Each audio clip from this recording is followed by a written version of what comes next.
And now we're going to move over to the UFC side of things here. UFC Fight Night, Allen versus Craig went down at the UFC Apex this past Saturday night in Las Vegas, Nevada.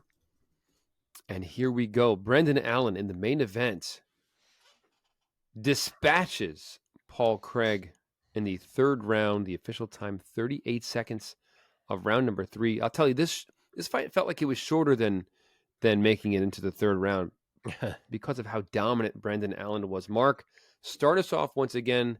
I'm letting you start off both of these Bellator and UFC because Brendan Allen is your boy. So It's true. Let's hear it. It's true. Dude, Brendan Allen is a fucking goon. Man, I love this guy. He does not care. He comes in all chill. He dials the fuck in when that bell rings, and he just breaks dudes. And it's like, I feel like he doesn't, maybe it's because of the look of him or the way he sounds in some of his interviews, or even at the beginning of that fight, you see Craig all intense and Allen's like laughing him off. It's like people don't look at him like this guy that's breaking dudes, but that's exactly what he is doing. And he broke Craig bit by bit in this fight, minute by minute. There was no advantage that Craig could find anywhere. Brendan Allen is one hell of a grappler. But as we've said time and time again, he can do it all. And that's why he's such a threat coming up in this division, because he is dangerous everywhere. And this one, I just talked about a showcase in the last fight we recapped. This was a showcase too, big time, for Brendan Allen as a potential title contender. He dominated Paul Craig in a main event, in a card built around him. You got to think that a big name opponent is in the offing for Brendan Allen at this point. Yeah, man. Omar, what were your thoughts of Brendan Allen looking the way he did against the great Scott? So I think this is almost the complete opposite of what we were talking about with Sergio Pettis and Patchy Mix, in the sense that Paul Craig is known for his submission game, right? He's known for being the guy that if you fuck around down there, chances are you about to find out, right? A lot of guys who go down there. I mean, look at Jamal Hill. Jamal Hill was having a great time beating on Paul Craig until he went down to the ground, fucked around, dislocated his whole shit. Paul Craig may not necessarily be the best at setting up a submission from A to Z, but he is a very good opportunistic submission artist. At least that's what we've seen in performances, right? Brendan Allen didn't give a shit about what Paul Craig brought to the table. His grappling was solid. He didn't give him any room off of his base. He didn't give him any extra limbs to work off of. This dude was very tight, very composed, and frankly just took advantage of the fact that Paul Craig is content being on the bottom for an entire fight if he needs to be.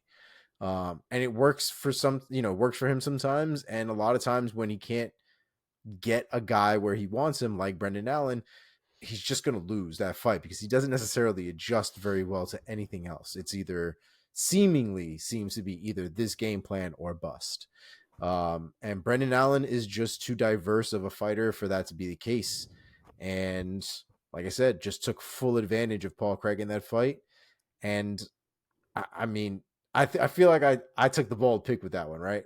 I went submission with Brendan Allen there. Yes, you did. I did, right? I nailed the round 3, but I was on the wrong type of finish. Let's go, baby. Let's go. Well, I feel foolish. I admit. I had to say, though, I was not a Brendan Allen hater, but I'm a little surprised in Paul Craig, man. I did not think that he was going to get kind of dominated like this. But he did. Oh, he got dominated. You could say it. He did. He did. Still love the guy, though. Love both of these guys, honestly. This was one of those fights where I did not want to see either guy lose. So, but it was a great kind of a litmus test, kind of for both guys in a certain sense. Because Paul Craig is not one to be messed with. So a great test for Allen. There will be other fights at middleweight where Paul Craig is going to look better than that. I think he just ran into a guy who is firing on all cylinders at this moment. Brendan Allen's still young, man. Isn't he still like 27, I think?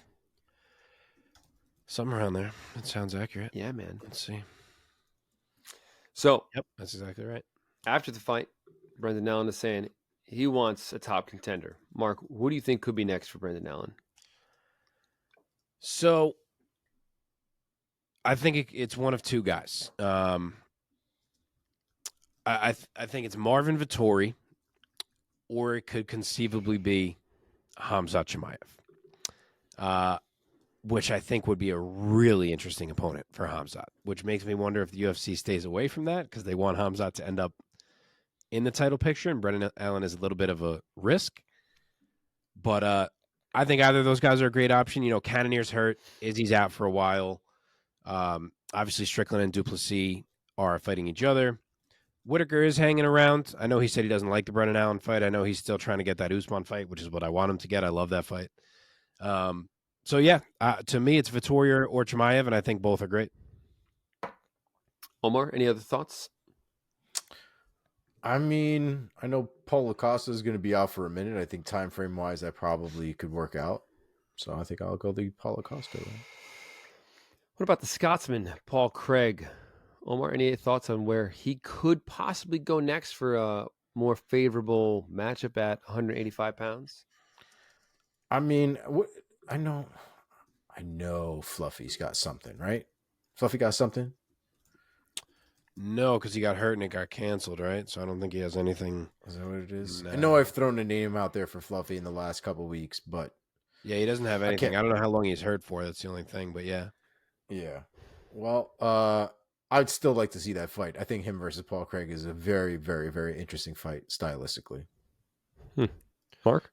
I agree. That'd be a fun one.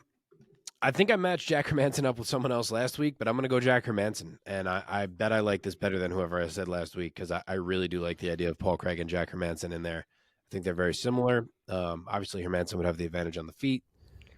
Craig more so in the ability to find a submission, but I think seeing them on the ground would be really interesting because of Hermanson's wrestling. A little Sweden versus Scotland. So, yeah, that's good booking. Like it. All right, moving on from that main event at UFC Fight Night, Allen versus Craig, we go to the co-main, a welterweight clash between Michael Morales and Jake Matthews, and Michael Morales stays undefeated, defeating Jake Matthews on the scorecards unanimously. The scores were at 30-27, 29-28, and 29-28, all three once again for the Colombian Michael Morales. Omar, what are your thoughts? Michael Morales is good, man. The power differential I thought was super visible between him and Jake Matthews, and it's not like Jake Matthews can't crack, but just seemed like every time Michael Morales put hands on Jake Matthews had to take a step back just to kind of absorb the impact. I thought it was a good fight. Huh? Every fight. Everyone he hits looks like they got hit by something different. Yeah. He's got a lot of power in there, man. And it was a good fight for Michael Morales, man. His technique is solid, man. He's a very, very good striker. He uses his length the right way.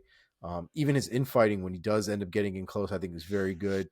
And a guy like Jake Matthews, you know, where we've seen him have a lot of success recently in the striking and things like that. When you got a guy that's going to outstrike you, especially that's going to outstrike you from the outside, it does not bode well. And it just, especially with whatever power Morales seems to carry with it, it was a devastating night for Jake Matthews, man. A beautiful performance from Michael Morales. His power and his striking was really on display that night. And it was great. It's great to watch. Yeah, man. Mark, what are your thoughts?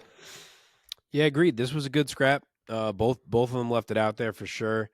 Neither guy could really grab a huge edge over the other. It really did just come down to that reach advantage of Michael Morales making the difference, like we thought that it might.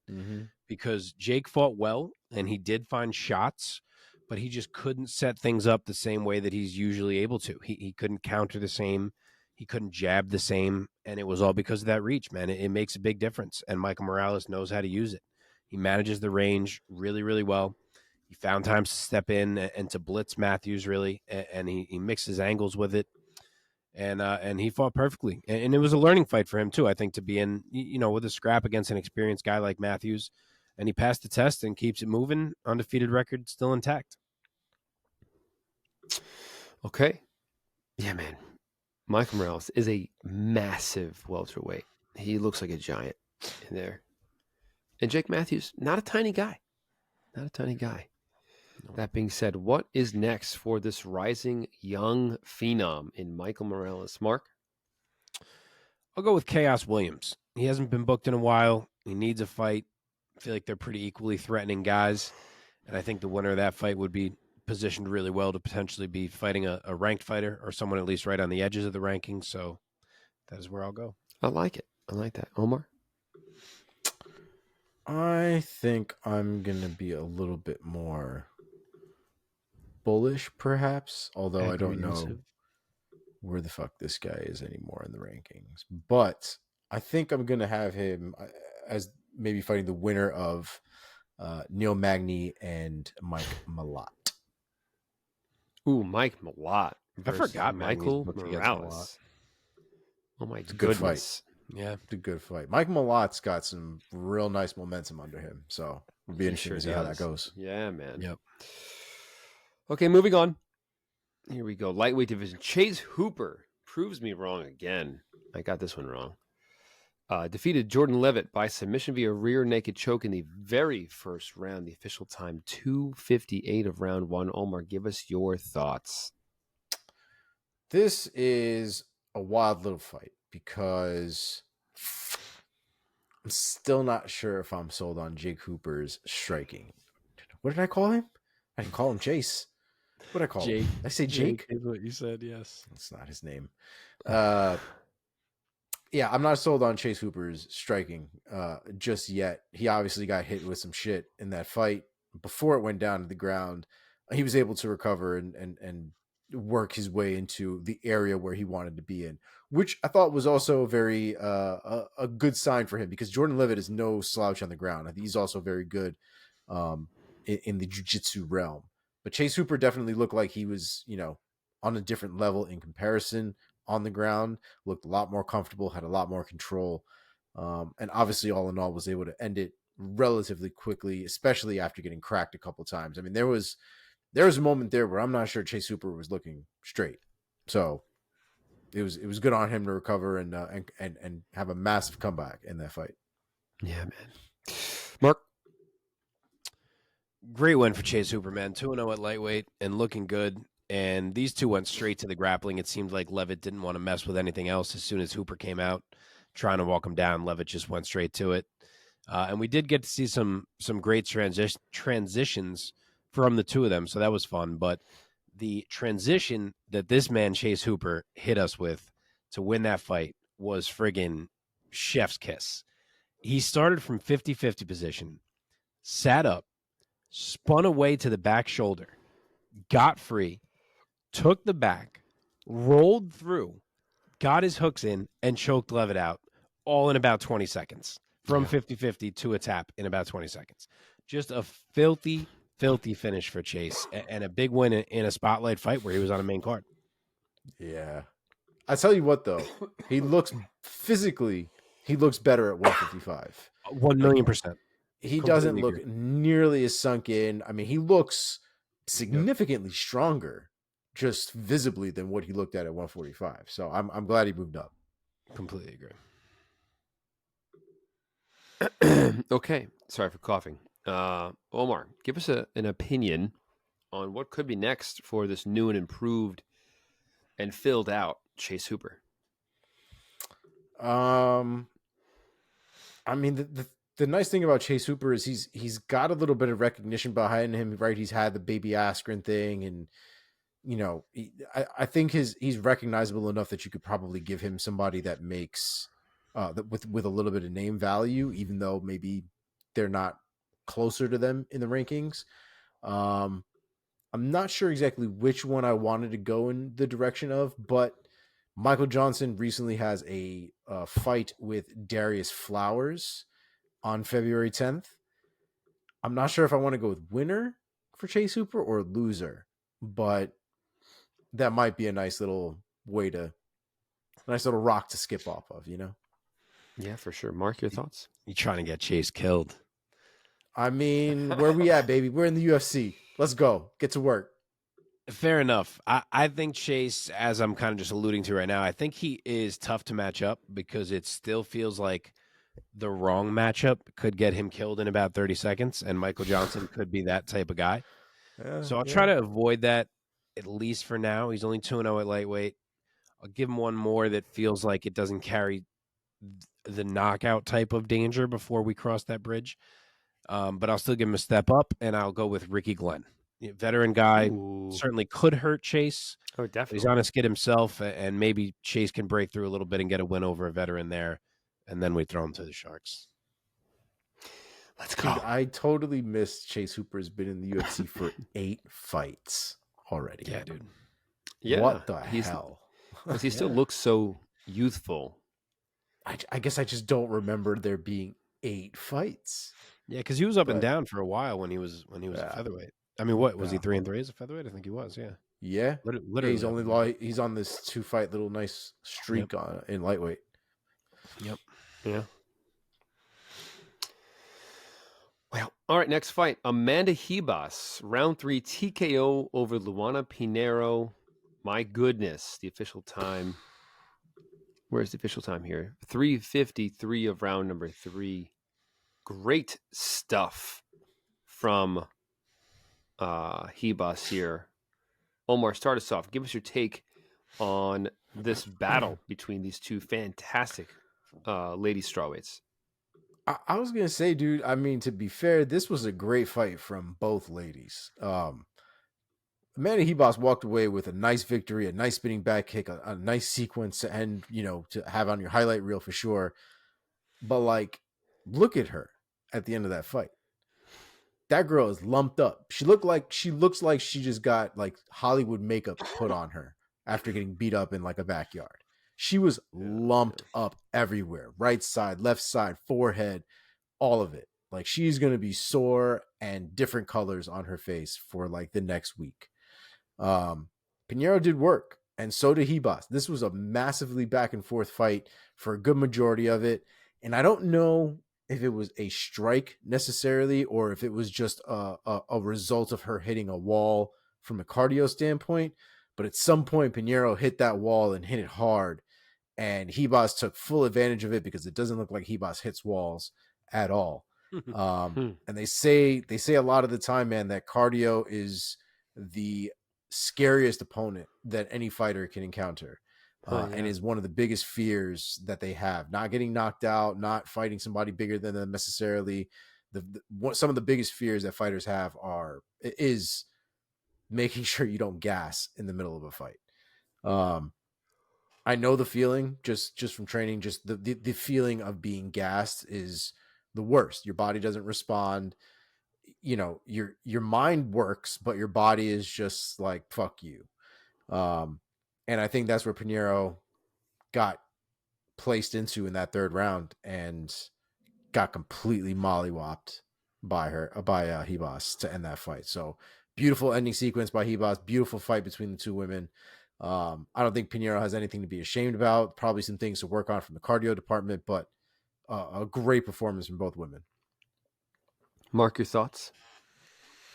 Amanda Ribas, man, she gets it done.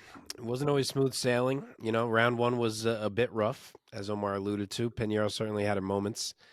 As good as Ribas is offensively, and she's very good, she does always seem to get hit. That head movement has to improve a little bit. Facts. But she adjusted to it in 2 different ways come round 2. First off, she started kicking, which changed the range, as Dom pointed out on commentary in that fight, and he was right. And secondly, she started to stand her ground and counter when Luana moved forward instead of just backing up, which she was doing all of round 1, and it was getting her stuck. So she changed both of those things, and they changed the fight for her. She started landing more. Pinheiro was wearing down, and it all really started to swing in Amanda's favor. And then what a finish from the freaking spinning wheel kick to the right that dropped Pinheiro. It was beautiful. So a great job from Ribas. Great way to reintroduce herself to the 115-pound division, and she is right in the mix. Yeah, man. Okay, let's talk about what could be next for Amanda Ribas. My goodness. Mark? I think she is the perfect opponent for Amanda Lemos. 2 dangerous girls. Lemos needs a fight. Amanda's fought most of these other girls already. She has not fought Lemos. And I think that one positions the winner of that fight to be right back in the mix in a big way. So that's where I'll go. Okay. Omar, any other thoughts? Actually, Lemos is where I was going as well. I think Lemos at this point had some decent opportunities, hasn't capitalized them on the most part for the most part. So I think she's kind of got to solidify her place. She's 4th right now in the division. Ribas is number 9 officially after that win against Pinheiro. But this division has kind of been weird for a little bit. So I do like the fight. I love the matchup. Ribas has a real shot of fucking Lemos up and has also a real shot of getting knocked straight out. This is true. Any thoughts for Luana Pinheiro? Omar? For Pinheiro, probably at this point, Tabitha Ricci after her recent loss would probably be a good way to go. Mark, any thoughts for Pinheiro? I actually didn't think of that. I might like Pinheiro? that. I mean, I like mine as well. I'll go Angela Hill. Angela Hill deserves another step up. Her issue is that she's fought a lot of these girls and lost, and someone above her who she has not fought is Pinheiro. So that's where I'll go. Okay, one more for UFC here. This one, I also looked bad for this one. Don't pick with me anymore, folks. For those keeping score at home who may be interested, we keep track of our picks. And Mike has been in the lead for I think he took the lead in February or maybe even in January. And he has been in the lead for the entire year. And your boy caught him this weekend. So we are tied in picks. And it is going to be a photo finish in December here. So stay tuned. The 11th hour, you got it. You're sneaking in here. I look bad. I really believed in Pearce here, but Joanderson Brito gets the 2nd round submission over Jonathan Pearce. What was the official time here? Where are we? 3:54 of the 2nd round. Mark, give us your thoughts on Brito looking pretty damn impressive over the larger man in Pearce. Joanderson Brito will finish a fight from anywhere in any way and do it suddenly. At 1:17 on the clock, he still had his knee on the ground as he was trying to stand up from being underneath Jonathan Pearce. And by 1:07, Pearce was tapping. I mean, that's insane. Just a beautiful friggin' ninja choke that he locked up out of nowhere. And he looked good all fight. Yes, Pearce had moments. Obviously, Pearce spent some time on top. But Brito showed off his strength and his power all fight long. And this dude is a finisher of the highest order.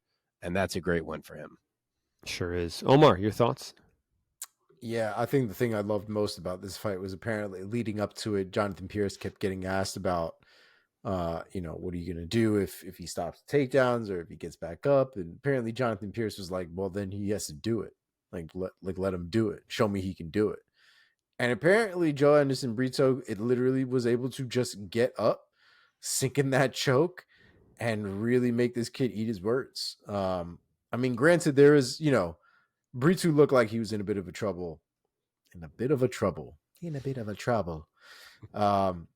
like he was in a bit of trouble early on as far as just a performance standpoint. No real risk of being finished or anything like that, but just things were not going necessarily as planned.